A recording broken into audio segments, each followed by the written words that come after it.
On this episode, we talk with Mike and Rodrigo, two artists in the DMV, which is DC, Maryland, and Virginia area. We kind of deep dive into, their partnership, where they're from, their inspiration, and we even touch upon NFTs. So these gentlemen helped us out with Arte Agave in DC last year with the art installation. So we have a lot planned for this year with these guys. So let's get to know them a little bit, and we hope you enjoy this episode. All right, here we are, another episode of the Arte Agave podcast. I'm with a couple of artists from the DMV area. I wanted to ask you guys, even before we get into who you are and what you're doing, I was on both of your Instagrams today, scrolling through, and I am, as far as artists go, I peaked in like first grade. So I'm nothing, man. So when I see the things that you guys do and the things that you guys create, it kind of blows my mind. So I want to understand a little bit into your minds of like, do you see something and you're like, oh, I got to recreate that or make my version of that? Or does vision just come into your head and then you got to put it down on something? If you can, I mean, maybe both of you guys can take turns with this, but like, tell me about this process of creating all this beautiful artwork that you guys do and how do you do it? Mike, you want to go first? You want me to go first? Sure, I can go first. Yeah, as far so I've been working in the art field for probably before I even went to school. So 20 years almost. But I started painting on walls. So that's kind of where I started as a doing murals for friends, it was like, and then from there doing larger scale stuff, even like interning with muralists. So I do a mix. I start out doing also like graffiti art, so using aerosol, and I know Rodrigo also, we had a similar background, which is kind of what brought us together as far as where we agreed, like, we'd be a good team, because we have that background that's a little similar. But I've moved around since high school, obviously, but I went to California, so I lived in Los Angeles for almost like 10 years, and then I worked out there after school doing entertainment design, which is like illustrations for key art, which is like I was mainly in like the animation side of the house, so doing like Disney and like Warner Brothers, stuff like that. So I mainly focused on like digital illustration, and then I kept working on the more like analog art, so painting on the side, doing even starting like a clothing line at one point. And just constantly like chipping away at it pretty much. So, and then I guess I'm not being very clear because I'm kind of jumping around here, but that's all right. We're hearing your backstory, man. I was going to get to that next. So yeah. So I'm just doing the quick recap, but yeah, I was like from Los Angeles. Then I had a daughter, and my wife and I decided to move back to this area because I grew up in Virginia. Yeah. Right outside DC in Springfield. So now I'm in Fairfax, VA, and we decided to move back with family just so they're close. And we kind of moved back right when the housing market crashed, and it was kind of a good opportunity to move and start fresh. So we pretty much just started looking for a place to live, and then fast forward like 10 years later, I've gone into so many different fields since I've been here, but all like creative, but definitely different from LA, which was very like entertainment based, and this area is very different, more a lot more conservative, but change is happening also. So whereas things seem conservative, there's a lot of people from other places moving in, like in the past 10 years. I feel like yourself from New York, and Rodrigo from Canada. we have this melting pot, which is what's so great about DC, and this whole art scene it's always been here, and I've been involved in the graffiti scene before then, but it's always been this melting pot of really great artists, and they have their own style that's very different than other places, which is so cool to combine forces with Rodrigo and just kind of get our own visions. I mean, I have my style, and he has his, but we have a point where we can meet in the middle, a happy medium, pretty much, that we can work well together. And yeah, so I've done so much since I moved back. I mean, met so many people, and Rodrigo's definitely a key person that I've met since I've been back. And now it's like, it's almost like 10 years since I've been back. It's crazy. But when you have kids, I have another kid now. It's just, I feel like I just moved back like a year ago, but so much has happened. Yeah.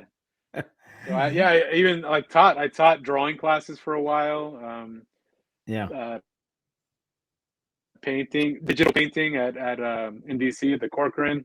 So it's just been a lot of different venues that I've been just trying to just stay focused on being creative, and at the same time finding my own style and self, and it's a journey.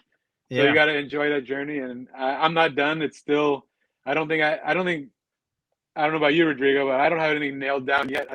I mean, we're getting closer. We've definitely been progressing. Yeah. That's just kind of the quick intro. Rodrigo, you give your background. Go ahead. Okay, so I'm originally born in Chile, and at a pretty young age, in the early '80s, we moved to Canada. I often ask that question in the middle of winter. We moved to Winnipeg, and growing up there was rough in the beginning, just because we just had a language barrier and we didn't have any friends. We had an uncle out there, but that stuff was a little tough. But aside from that, once we started in the groove of stuff out there, I was really into illustration as a kid.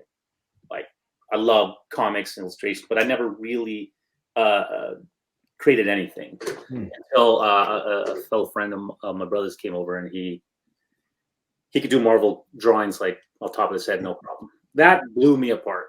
That was the spark of it all. After that, I was obsessed with trying to perfect any new drawing style that I was interested in. And during my young years, right up until my juvenile years of like 13 years old, is when I kind of really learned about graffiti art and this hidden community and whatnot. And after that, we met with some key graffiti artists in Winnipeg. And there's one thing about Winnipeg, is that there is a lot of graffiti artists there, at least at the time, in the early 90s. And so it was very new. Really got involved with the hip hop community out there. We knew a lot of graffiti artists, but then you start knowing about MCs and DJs and breakdancers, stuff like that. They run hand in hand. And I have to admit, the graffiti is very addictive. Number one, it's very addictive, but it's its own thing. It's its whole community, and you get really sucked into it. And it's, for a 13-year kid, that's very exciting and thrilling. But that all being said, we obviously could not do that forever. Eventually, you're getting older. You just can't keep doing that. But I started doing murals and paintings as I started getting older. I met with other people that were doing actual paintings and knew about art history and stuff like that. And I didn't know anything about that. I never went to school for any of those things. I did attend school for graphic design in '98 because I thought that's the only way I'm going to make any real money in the art world. Right? That's the only. And I don't blame anyone, my parents or anyone, pointing me in that direction, because they didn't know. If I ask them, how many artists do you know make a living? They don't know. Right. The problem is, when you're a kid, you just believe them and you just go with it. And luckily, along the way, and I struggled with graphic design. I struggled so hard. Why? Because you didn't like it? You didn't like doing it? I didn't have an email. When I walked into that class, these people were on Quark Express and computer. I didn't have a computer. I was just my portfolio, and they only accepted like maybe 50 people. I was 200 and something when I applied. I didn't know if I was going to get in or not. I was pretty confident with my artwork. Not to say that I was like so good, but just that I'm willing to do the work for it. But these people came in with like fonts and layouts and then I thought I wasn't getting in, but I did. But that's what the struggle was. I realized I should have learned those things beforehand. But that being said, I realized that I'm also just a hands-on artist. And the more that I got away from it, I just struggled. It was depressing. Like I need to spill paint. I need to be physical with it. And I'll have to admit the artwork at that time was quite reactionary to what I wanted to do, or what feels good, or this color looks good with that color. And as I left graphic design course and I got real selfish and I had a trip I took back to Chile and that was it. I realized, you know what, I'm not going to try to be an artist. I am an artist and I'm just going to pursue it. That's it. I'm going to submit to it, you know, surrender to what I am instead of trying to be that. And that really changed the thing. I met with other artists that had studios. And like I said, they were more in the fine art world. So they kind of gave me a little bit of insight into that. Finally got my first studio then turned into a / gallery that someone was running. And so all those experiences were great. But up until, you know, I just like you were saying earlier, bartended, serve, any of those kind of day jobs, make sure that rent's paid. But on my free time, I would paint and do that. I would have art shows and stuff like that. And eventually, these commission gigs on the outside, they were paying more and more and more. And it got to the point I was getting busier and busier. I got to the point where my day job was getting in the way of my artwork. And I was losing money by going to work for 8.5 hours. You know, I was losing money. I could have done that within 2 hours. Yeah. And I did make the jump in 2012 to leave. Now, I wasn't completely alone. I was with a serious relationship, so we kind of shared some of those expenses, but it still was me making any income would have been just in the creative aspect. None of it was going to come out from anywhere else. Was that a scary jump? Or you were just like, I know I gotta stop. Actually, it was a relief, and not because the idea that you want to just work as an artist may be very far from the reality of that happening, right? So just because you have the idea and you're like, this is going to be the year, it might not be. It might be 5 years out the road. Yeah. But when I was ready to leave my day job that I worked at like for 12, 14 years, it was, you know, bartending. It was just an easy gig. It was to the point where like I have to quit it. Like I'm literally losing money every day. I'm at a place that now that I know I could be painting stuff, I'm like, I'm depressed. I don't want to be here. I want to be there. And that's where I realized, no, I have to quit. Like there's no question. It was scary. It totally is scary. Because you have to get used to the idea that your future is never really formed in a pattern that we've been taught. You know, your paychecks every 2 weeks. Yeah. Like all that, all of them has to kind of go away, and you have to start every day fresh. What am I going to attack today? What am I going to do today? And what's next big? And I think along the way, me and my ex with our son, and then we had a daughter out here. We had an opportunity to move to the States. We outgrew Winnipeg a long time ago. I'm not going to go into the history of Winnipeg. Winnipeg is its own colorful place. Okay. I love for it. And it really taught me a deep hustle as far as like, if you want to make it anywhere, making it here, if you can survive in Bargain Town, doing artwork, you got something. Now, when we moved to Virginia in Leesburg, 9 years ago, this was my time to flex and showcase. I had to press the reset button. Yeah. And meet everyone, all new people all over again. No one knows who I am. Luckily, there was a couple people here that I met from before working on random projects that were musicians and whatnot. But I had to start all over. And you'd think I'd be scared and be like, I better just quit. But now I was more eager here than ever. And when you leave home, sometimes you leave a lot of bad habits behind. Right. You leave a lot of dead weight. Doing a lot of stuff where here I had more time to focus on that. So we fast forward maybe about a year or so, and a mutual friend of ours, actually, he was doing a radio show. And to be honest with you, he's more friends with Mike. I think grew up with him. Whereas I tried to remember where he got my information from, because he reached out to me. He goes, I got this radio show. It's live. Do you want to come paint? And I said yes to everything because I'm just trying to gain exposure. I did. And I've done it a couple of times. And one of the times Mike was there. And afterwards, like outside of the studio, we talked and we exchanged information. So I think we can work good together.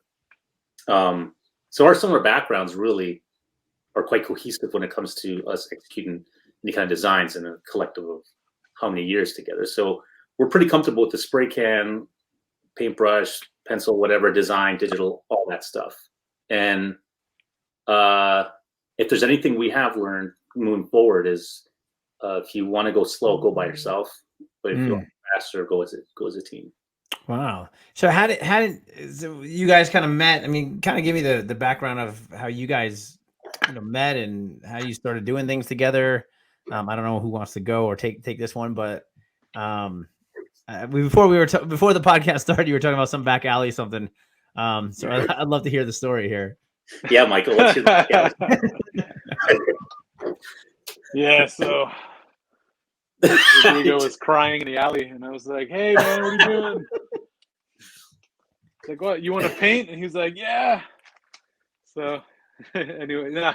Well, so I met him at the radio station, and we were painting, and I saw immediately. I was like, "Okay, wow! Like he's got some nice skills with paint and painting on the fly."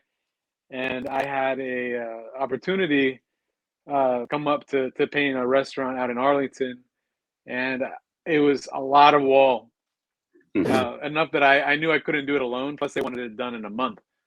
So, which restaurant is this? It's called Bar Bow. Okay. Over in Arlington, like Clarendon. Yeah. So I called him. I said, "Hey, remember we met?" Yeah, like that was a good chance for us to see how we would work together. Because it's a relationship. You know, your first trip together as a couple is a big test to see how you do. And for us, we're going to work together. Yep. So how is this going to work out? In all reality, Mike was the first person I actually worked with out here, like on a project. I have met other creatives, but never collaborated. And to be honest with you, a lot of artists have a tendency to kind of keep the cards close to their chest. So this was very different. This Michael was sharing, like saying, "Hey, man, I see value here. Well, let's do that." And I do honor that. So yeah, I felt like we had that style. I saw his style on Instagram. I could see what his style was, and and we split it up. We split the walls up. So he did kind of a certain amount of walls. I did a certain amount for me, and then but yeah, creatively just worked well, and talking, and we just got along well. So especially when you work on a long project, or it was a short stint in a month, but working very close with each other. You want to make sure you get along and have good chemistry, because it makes the job go a lot easier. So yeah, after that, we're like, you know what? It went well. The client was happy. Everybody was pretty much blown away on that project. So and we really liked the work that came out. So I think we went from that project to the borough over in Tyson's. So we did a project over there. There's by the metro. There's a big wall. We worked with another artist called Naturel, and that was in I think coordination with Art Wino. And so that was one of Rodrigo's connections. So it was a huge wall, and I mean the work was pretty crazy what they wanted done. And same thing. It's like, I don't know why it's these month turnarounds for really crazy projects, really detailed projects. All right, I mean, can you help? All right, great. We got a month, and you were like, "What? Okay, we're gonna need a little more help." So it was almost 5 or 6 stories of scaffolding on that one. We're talking 100 feet tall. It was a parking lot, side of a building. I've seen that on your Instagram. Is that still up? Is that still there?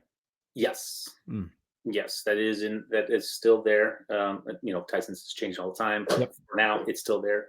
And then there is that large even another larger one we worked on last year, which was the biggest one in Northern Virginia, for these two other artists. So we really have worked on our own work. Yeah. We worked on client heavy work, and then we worked on work with other artists.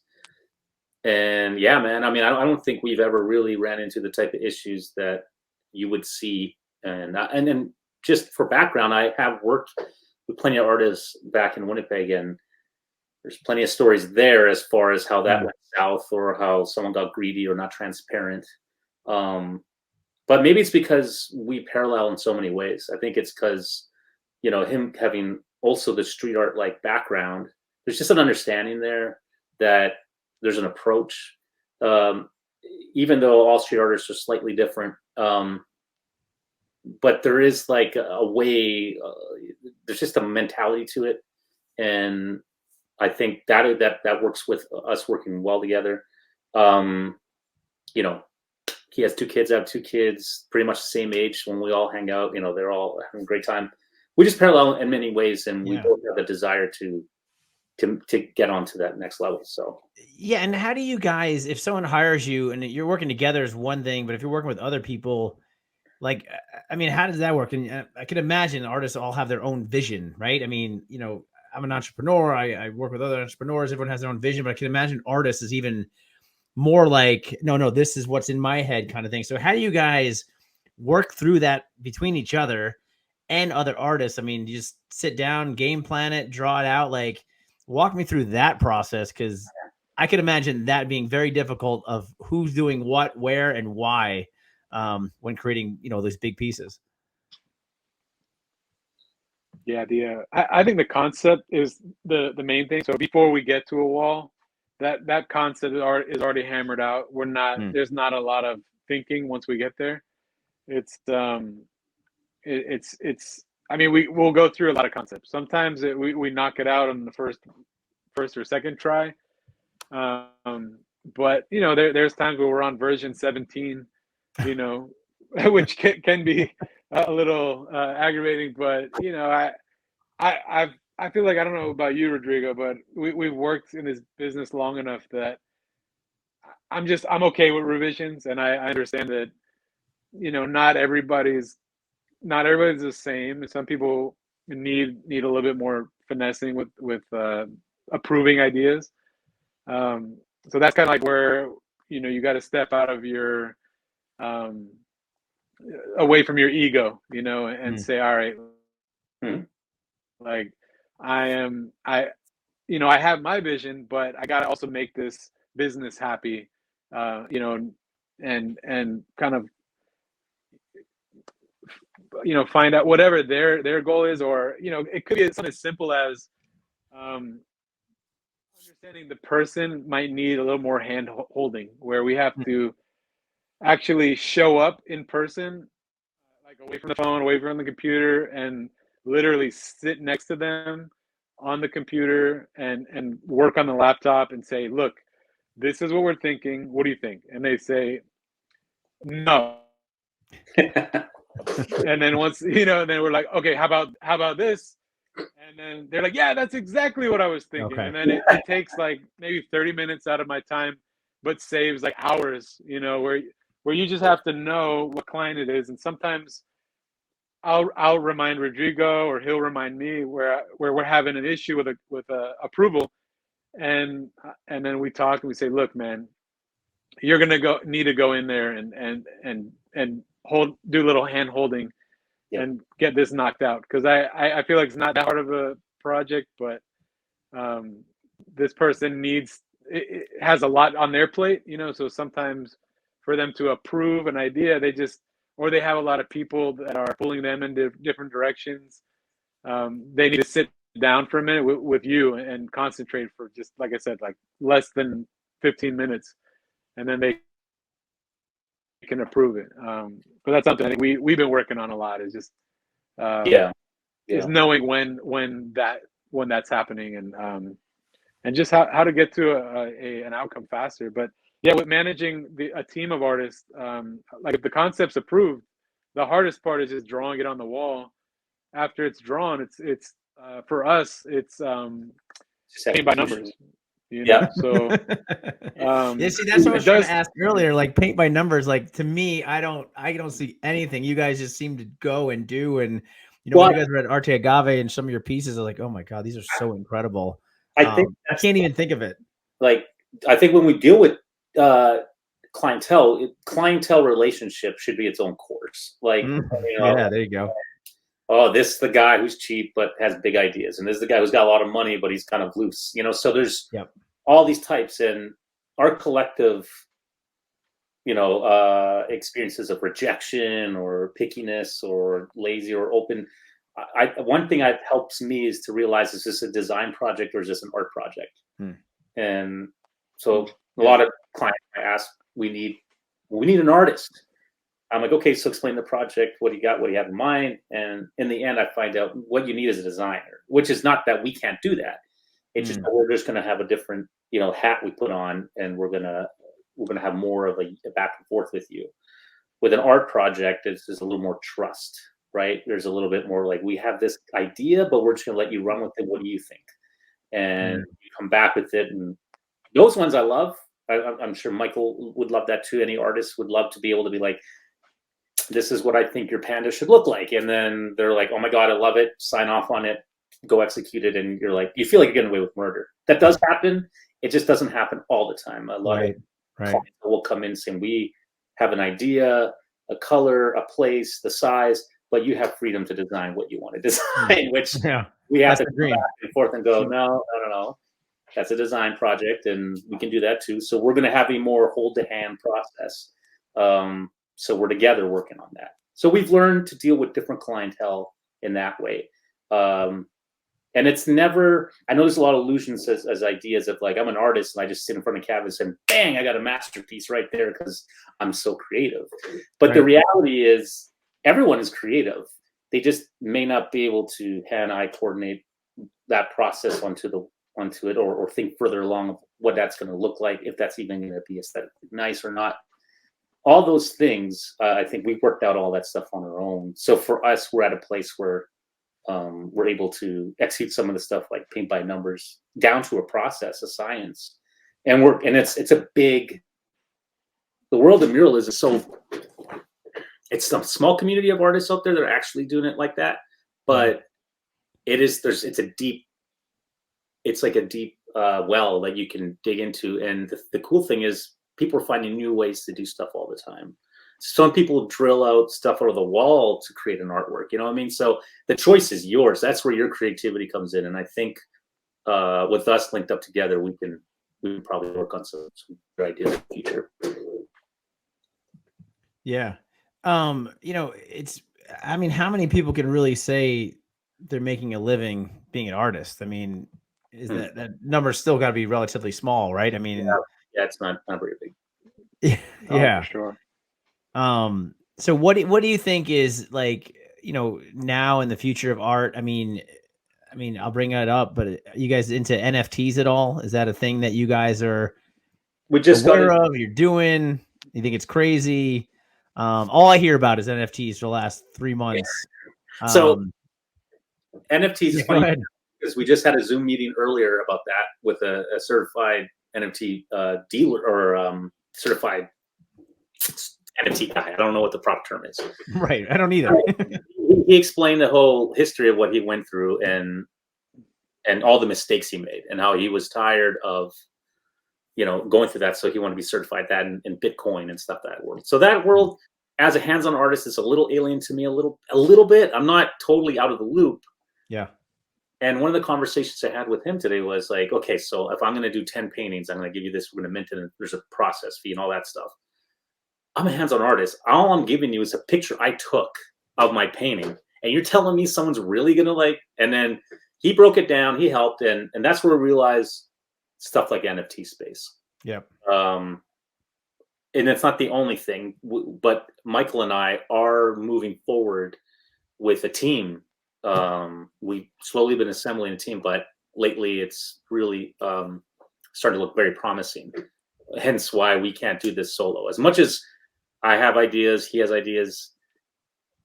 Reality is we'll get much further together. And having a team, especially someone who's an NFT, we also want to get into the installation type of work, so it's more experiential. Yeah. We got an AV, like we got the key elements to make an event almost at a point, or that we can be hired on to an event where we supply not just the painting, where there's projections or physical artwork, models even and stuff. The options are big, and we're super excited about this year and moving on forward. Yeah. So NFT, still learning, but definitely going to be doing that. Yeah, yeah, and I'm still learning too. Someone brought it to my attention, and obviously we do events, but it's like it goes way beyond just just a piece of art. It's like you can turn it into a ticket. You can turn that ticket into a token. That token can have all these kind of layers. So we're planning some stuff too, and I'm sure we can talk even more about this. But we want to create art instead of having a ticket. It's a piece of art. It's a token. With that piece of art, you get tickets, you get an exclusive experience, you get exclusive bottles, you get all this kind of stuff to it. So I'm there with you. I'm still learning it. I'm just opening up my crypto wallet, trying to figure things out. My wife won't even listen to me. She's my business partner. She does all the creative stuff. She's like, this is so stupid. I'm like, I agree, but sometimes I agree. People made $69 million, so something's going on here. But I also lost my chance to buy into Bitcoin at first, and I look now, I'm like, who feels like an idiot now? You know what I mean? Like, it could have my retirement money already ready. So I don't want that to happen again. And I think with all the silly ways we waste even money and time on things, I'd rather give this one a shot. And I'm sure out of a separate conversation, we'll have a lot of ideas we can bullpen. Yeah, I don't think it's going away. I mean, there's definitely like this really super increase right now, and I'm sure it's going to flatten out a little bit, but I think it's going to be here to stay. Probably not on the level of, I mean, I don't know what Eminem just bought something for like $500,000. Like people are just going crazy with it right now. He bought one of the Bored Apes. The Bored Ape thing. Well, the other thing is that's when I'm like, forget this. I'm not. Why are they going to like my stuff? I think it's so new that it's just important to play around with it and see what happens. I bought an NFT a little while ago just to see how it works, since we want to do our own, and we've been talking about it. I've been telling Rodrigo about crypto, and I'm like, hey man, you got to get some crypto. And he's like, well, tell me when, man. And the markets are so volatile, but but it's interesting. It's something's happening. I do see the future in it, but as far as NFTs go, I definitely see it involved with the whole metaverse thing, which is some people are for it. Some people think it's boring, or like, why would you go to the metaverse when you can see it in real life type of thing. So I think it's just gonna be both. It's just you're gonna have some people that are into it, some people who aren't. And you start seeing places like Budweiser getting land and doing things in was it Decentraland, and the Wells Fargo, I think he just did some last week, really not too long after the Super Bowl. But yeah, so you got big names that are getting involved. So I think we shouldn't ignore it. We should definitely just get involved any way we can, and at least learn how it works, like what's good, what's bad. It'll just put us ahead of the game as things evolve. Because right now we're a select few, who really are interested in it. Whereas once mainstream catches up and they find an easier way for people to get involved, then that's when it'll be too late. When everybody's, when it's super easy. Because right now it is a little difficult to understand even how that world works. I know it's taken me a lot of work to kind of explore and get a wallet and see what wallet, how do you get an NFT, how do you move it to your wallet, and then what do you do with it? So that's the trick, and so I know, like Rodrigo, same thing.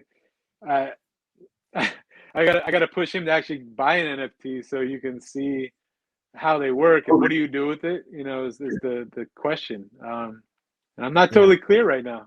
I'm always trying to ask other artists, and I'm trying to learn it myself. And like I said, I'm trying to explain. I know for me, every time I've said something is really, really stupid, it takes off. Like when Facebook came out, I was like, so dumb. People aren't going to use this thing. So I just have a history of like, whatever I say is dumb is going to be the next best thing. So when I first heard about this, like, this is so stupid. It's just a pic, like it's a JPEG of, I can take a screenshot. They're like, no, you don't understand. I'm like, okay, this is going to be huge because I think this is really dumb. But the more I deep dive into it, the more I'm like, oh, this is just layers for events.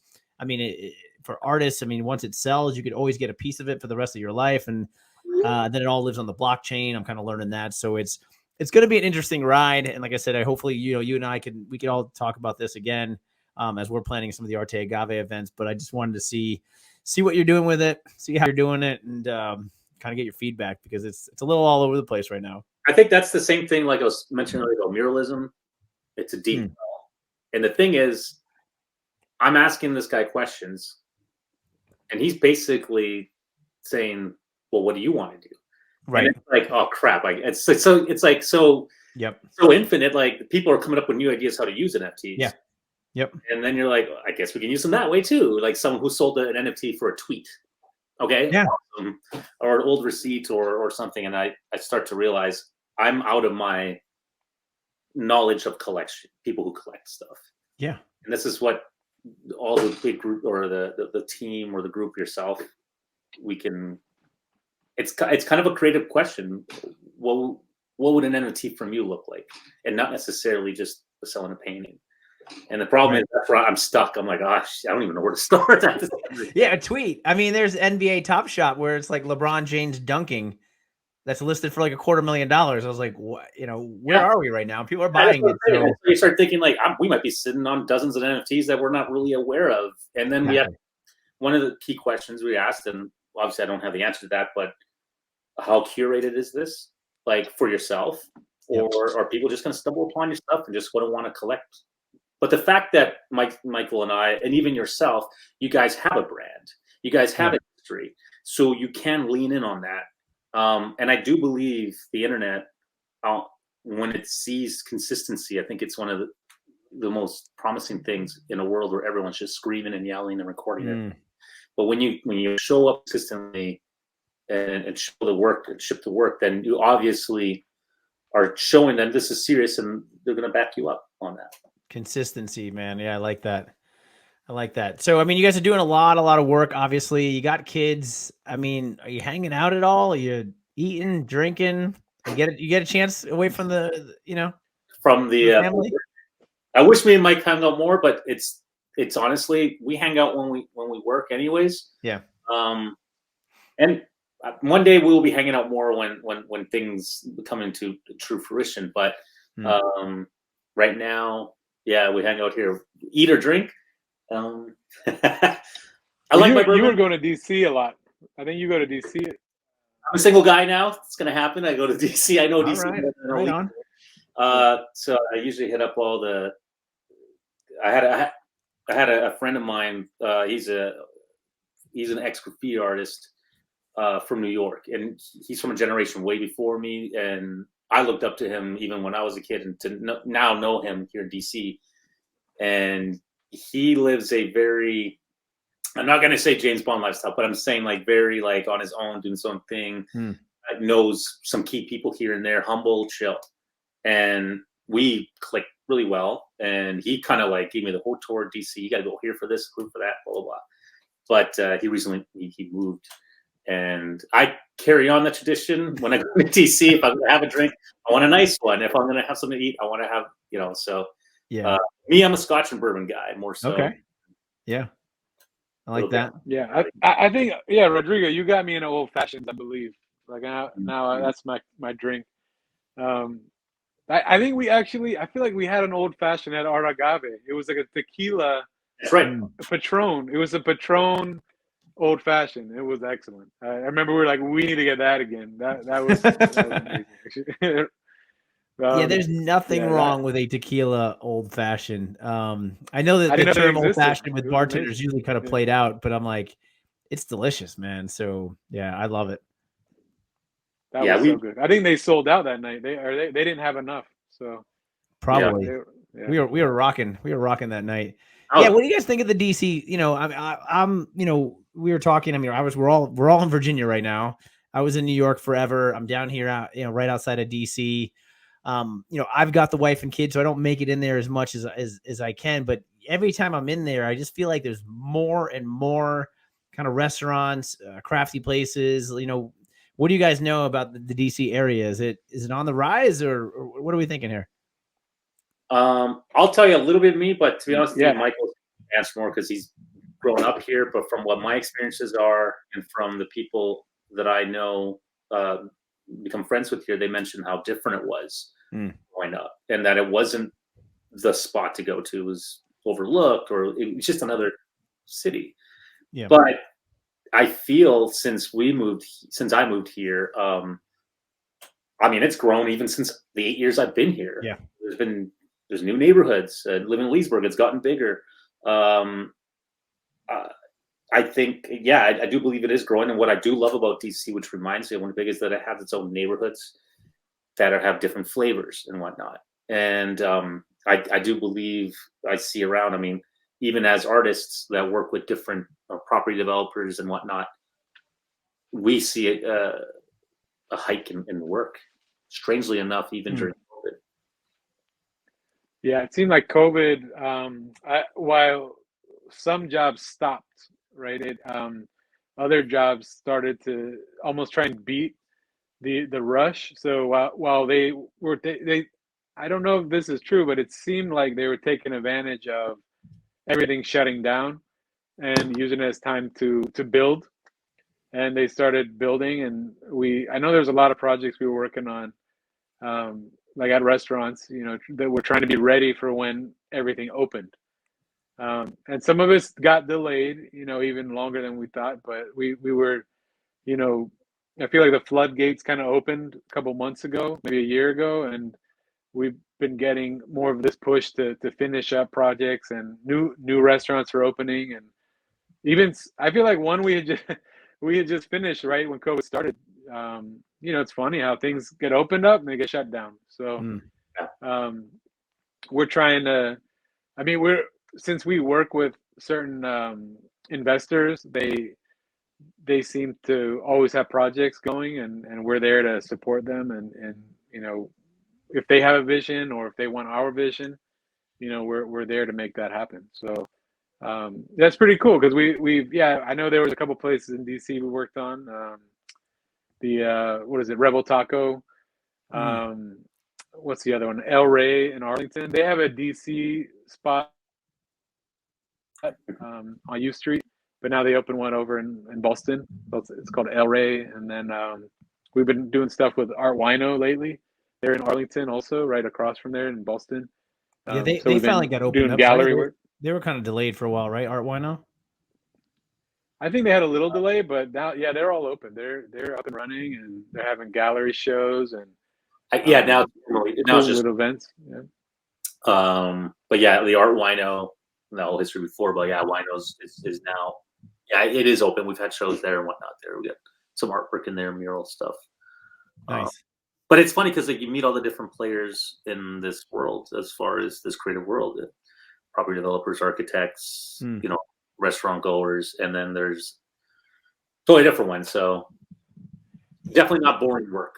So how do you guys get? I mean, is it more word of mouth that people find you, hire you? Like, how does the business come? That combination, but word of mouth is like the first viral, right? That's what gets everyone, and our work is so visual that they see it and they're like, "Whoa, what is that?" Cool, skull or something like that. And so we can do that. But what I think really hammers it in for some people is they can see our range. That if we want to do like a realistic one, or we want to do something super urban, or something a little more playful, that we our skill level, we're confident we can do all that kind of stuff. But word of mouth is one of them. Social media, I'm not gonna lie, totally helps as well. Let's plug that. Where can people find you? What if you guys want to just share your social medias or website? Plug away. Go ahead, Mike. It's Pacheco Studio, at Pacheco Studio for Instagram, and that's really my main social media that I'm using. But yeah, I've found that sharing there helps a lot. People, I've connected with a lot of people there, and Facebook I use more just for personal use, like just family photos. I'm not public there.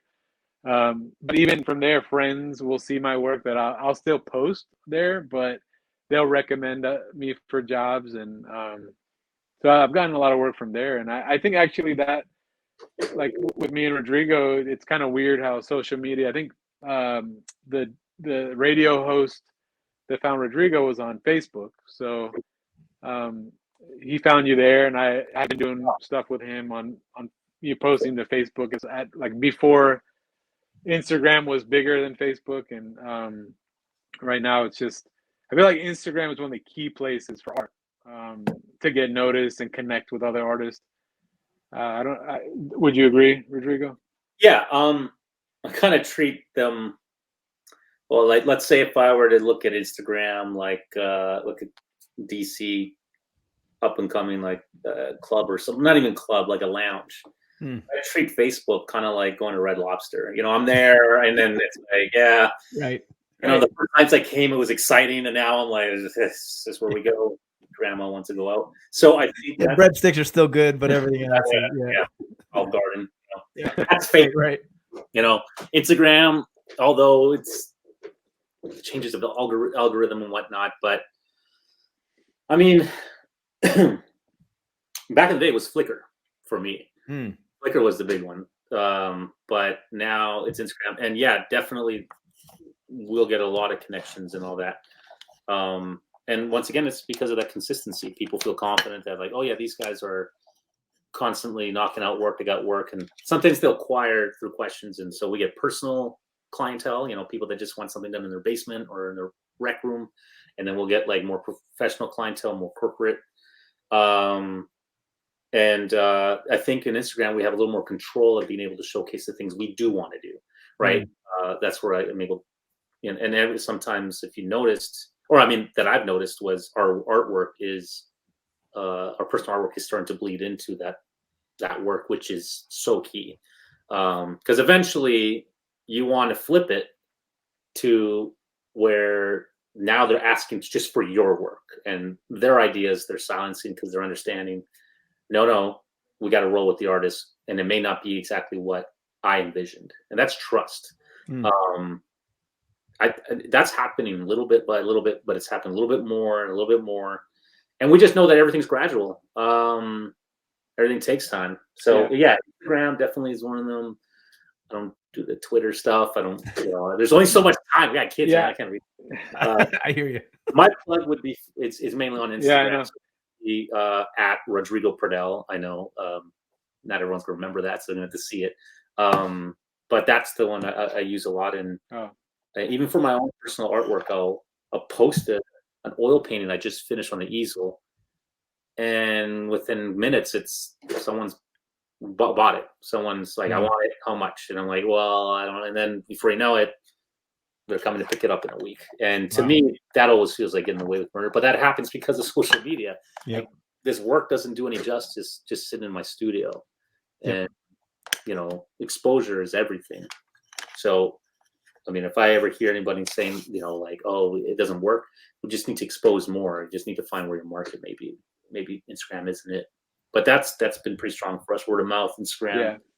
I prefer the word of mouth just because I've been hearing or reading a lot of like business like help type of what is it, the podcast, and a lot of direction that they give is to don't focus all on one thing, because you don't want to put all your eggs in one basket, because what happens if Instagram just becomes uncool one day, and then you're like, wait, where's all my people? Right. You've been living on Instagram and only Instagram. Trying to hit a couple different. Yeah. So I post. I don't even post that much. Rodrigo keeps pushing me to post more, but I don't know. Just. But this year, I'm posting more this year. So. Good. It'll happen. Good. Post every day, man. You got a lot of stuff, man. I'm looking at like 20 things behind you know. right now. Like, just put it up. I know we have tons of stuff. It's just it's just hard to keep up with it. You know, it's just it's like sometimes you got something due at night where you're like, oh, man, I got to finish this project tonight for concepts and get them approved, and then I'm so exhausted to make a post because I don't know, maybe I'm overthinking posts, you know, but You are. Yeah. yeah, that's it. That's my problem too. Overthinking, yeah. over curating. Where Yeah. I got to realize this ain't a gallery in a sense. I'm just pumping out the work. You guys can decide whether you like it or not. Yeah, I over curate, and I don't think I'm alone on that. I think a lot of people do that, and we both have enough artwork between each other to post every day if we really kind of wanted to. Yeah, we had that major project we did. It was another building, and it was that one. What, December? Yeah, I don't think we haven't even posted yet. The photos. But. We got someone from our team, a filmmaker video, and so he presented it. I just need to change the audio, and that might take an hour. Yeah, but I didn't give myself an hour, like, because we're working on projects and kids and all, and you forget, like, oh man, I know. I don't know if I need a PR. Like, I need someone internally. I can just, like, here's 1,000 pictures. Just please do something with it. You know? Yeah, that's the thing. Just set a reminder on your phone, like every just day. Post every day, please. So, yeah. Make something up. Yep. Yeah. Maybe because it's our generation, we're just feel a little weird about it still. I've been that way for a long time, man. And then the more I post, the more, like, I do get some business. I get some referrals, and people are like, oh, you're busy. And I'm like, what? How do you know? I'm like, oh, I've been just putting it on stories or whatever kind of stuff. But I'm right there with you. I hate doing it. I'm like, but it's just weird. Yeah. I'm reminded the more and more I do it, the more and more people see what I'm up to. Right. The more they want to get involved with what I'm doing. So yeah, it's necessary evil, I guess. Totally agree. Yeah. Yeah. So what do you guys? Let's make it happen. Oh, go ahead. What's that? Oh no, I said let's make it happen this year. We gotta just go at it, man. Get after it. I agree. Any big projects that you guys can share that you're working on right now together? I mean, yeah, there's some projects coming up, some bigger ones. You know, we're not trying. There's possible work that might be out of state. You know, might be in Florida, but nothing's concrete. And I think the fact that we're getting those type of, pulls on the fishing rod, that okay, we want to make sure our team knows how to tackle this. That us artists aren't the ones going out there in the negotiation table. Because artists are emotional, and we want the project, and we want it to work. And sometimes we bend in certain ways, and we might need management to do that. But we have some big projects that are going to be here, and one in the future. But the bigger personal goals that we have, because of the team that we're assembling, that we're ready to go, I think, and I'm not going to speak on Mike's behalf, but I think what will be very exciting is like a personal artwork gallery night show that we want to do. And I will wait what it's going to look like, because we're not totally sure, but that's definitely what I'm excited to execute this year. Awesome. Cool. Well, listen, we're I think go ahead, Mike. Sorry. Oh, sorry. Okay. Well, I was going to say, we definitely want to work with Arte Agave when you guys come back into town, and I don't know if it's the summer. I don't know if you hammered any dates down. So hopefully that happens. We'd love to work with you guys again. We're working on something for a music venue. Actually, it's a music type of bar, music themed bar, and that's coming in Arlington, and probably this month we'll be working on that as soon as everything gets approved. So that's our closest larger project. And there's a couple of smaller things that we can't share yet, but we'll be posting for sure. So we're September 9th in DC. We'll definitely talk to you guys again. We got a lot of time this year. It's funny because it's like, I just told you kind of how I am with art. I'm like, I love it. I appreciate it. I'm clueless. I'm probably like that guy. I'm like, hey, I want some art. And you're like, what kind of art? I'm like, good art. You know what I mean?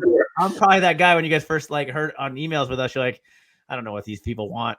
But we'll definitely let's get ahead of this year, curate something. I'm open to, you guys kind of see what we're doing. I'm sure you guys have a lot more ideas of what we could do and how we could do it. So let's get ahead of that early. And like I said, we've got a lot of space, and there's more space inside of that venue as well that we could do. So again, we've got some time, but we'd love to have you guys back in even bigger capacity. And I'd like to let you guys lead that kind of charge of maybe what that looks like. Because we're always trying to bring in artists, but again, it's me, and I'm like, I want art, but I don't really know what that looks like. So to partner with you guys who are pros at it, I think we could do a lot better. I think that, last year was fine, but I think we could even take it to another level this year. Yeah, let's take it to an experience. That's what we bring to the table. Do it. Like I said, it won't be just 2-dimensional. It'll be an experience, and we can go through all those details there. But definitely, I'm excited to have a sit down and talk with you guys and figure this out. Yeah, it's gonna be awesome, and that's how the event is more experiential, right? So it's like, how do we make that art piece experiential? So yeah, September 9th, if everyone that's listening, September 9th, 6 to 10, you're gonna see Mike and Rodrigo there. We're gonna have the nice experiential kind of art showcase, and then obviously we will have probably about 140 different types of tequila and mezcal. So we're gonna have a lot of fun. Nice. As long as the old fashions are still there, I'm all game. Yeah, listen, I know the people who run the place, so we'll make sure they're there for you guys. We got to get you a green room this year. We got to get you a nice little. Hey, I want to go to that. Yeah, that'd be great.